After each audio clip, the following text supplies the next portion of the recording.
Hi, this is Cassandra coming back with another video.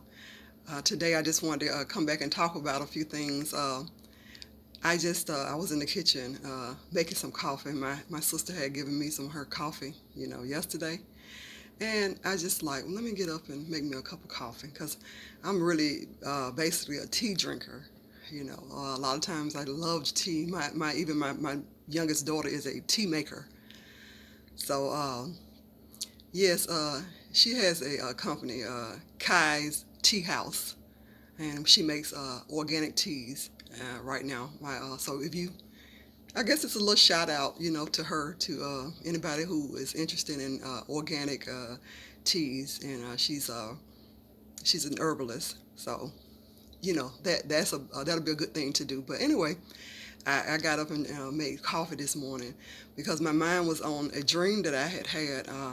For some reason, I woke up this morning and I was just thinking about how, remembering a story that my mom always told about my dad. You know, when I was born, I was like born 11 pounds and 6 or 7 ounces. And when they asked him, it was in the dirty South and everything, and with all the race and stuff going on, and this was the hospital, at the university hospital, and this is around, a lot of white doctors and nurses and everything. And when they asked what name that they should put on my bed, I guess they put the names at that time, on the beds of the babies. And my dad looked at them and said, don't you see this baby is the biggest baby in this hospital? She's a champion. Put champion on her bed. And so that's what they did. They put champion on my bed. And so you know how I love looking up the meanings. And the meaning of a champion was a person who has defeated or surpassed all rivals in competition, especially in sports. And another one was a person who fights or argues for a cause or on behalf of someone else. For instance, a champion of women's rights. So yes, that's what he said I was, and that's what he named me. And so yes, I do come and talk a lot about the Jehovah's Witness cult because uh, I champion the rights of children. A lot of times because I really feel that when children are made to be inside of organizations and everything that were really for adults. Adults, they can make decisions, to get in organizations. And but like I said, nobody should be made to be inside of cults, But sometimes things change into cults because of the obsessions that ones will have. But when somebody's raised inside of a organization like that, and when they're young, when they're infants and stuff like that, it's a lot of things that go on that they would never really do as adults. So when we were made to, just give our allegiance to an organization and to gods and stuff that we didn't even know about. They just told us to worship something, just like they told the children to worship Santa Claus. And that's on a daily. It's not just around Christmas, but around every day. And that's what it felt like. It's like you had to watch out for if you were good or bad. You had to just make sure you were afraid of something that's around you. Not that that person was there for to love you, but to really judge you. And then you had all the members that was around you judging you, your family members that was around judging you. So you could not really become the person that you really wanted to be in life.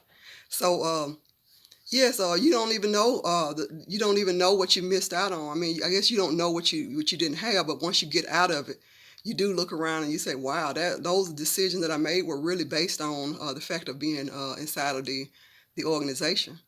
And when you try to leave, you lose family members and friends and everything. And then not just that, you have organization of people who really don't like you, and they just want to see you down because they want you to be down enough to come back inside the organization, so they say.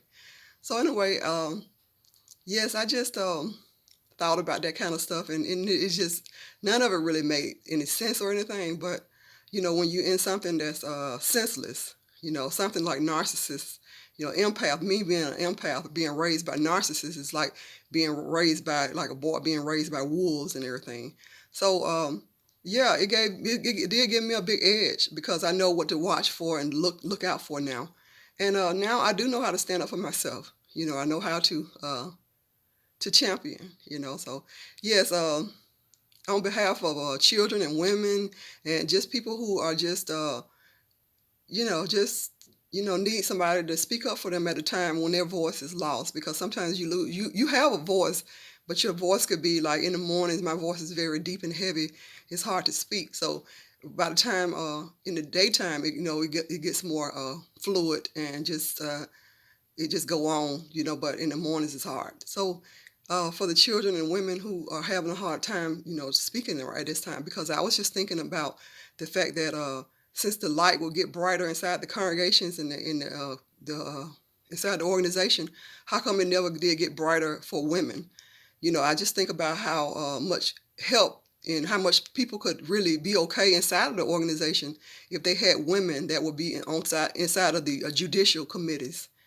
If they had trained women, like right now, I'm 53 years old. What if they had sent women to school or trained women to be counselors and everything? So when people were getting married and everything like that, when people had problems inside of the organization, it would have some a group of people, women, men, or whoever, trained people who could handle the situations, the depressions and everything, and some of the tendencies of suicides and everything would be helped out because they would have trained members. It was enough time. They kept saying it was going to be over. The world was going to be ended for the wicked people, and 1975. Then any day after that, any day until now. Basically, 53 years later for me,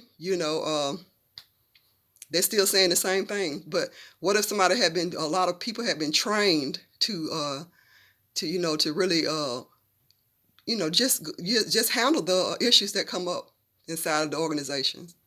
Work situations to encourage people. They'll have somebody that's always in the congregations that's there to really help, not just elders, people who already have jobs somewhere else and they were not trained and they were really not professionals in the way of counseling or in therapy, things like that, things that uh, the light could have got brighter. No, it didn't say it in the Bible, but they don't do everything that's in the Bible anyway. So if the light got brighter to help people, then that would be something. That would be a nice organization.